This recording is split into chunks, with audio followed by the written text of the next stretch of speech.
Well, I imagine that a lot of you joined this webinar specifically to hear about this part, how to actually do a query in the Explorer API.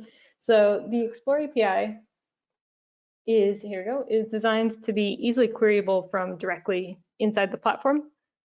So it's possible to build a query just by doing a regular search. So any user of the Explorer can do this. So first of all, you need to be logged in to the Explorer because the query draws on your credentials. So it draws on your authentication, that is your API key and secret, which are associated with your account automatically. So you need to be logged in. And then you need to do a search for a set of outputs directly within the advanced search, or you can use your organizational integration, like I mentioned earlier.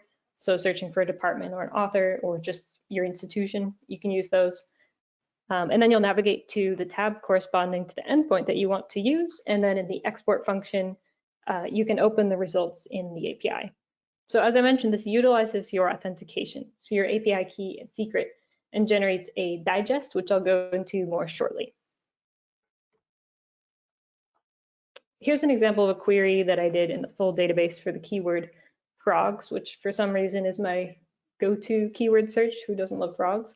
So yeah, if I've done that search and then I want to get the research outputs results, I'll use the export feature from the research outputs tab, as you can see here. This is how I would do that if I was doing it directly from the platform. And then you'll get results like this for each publication.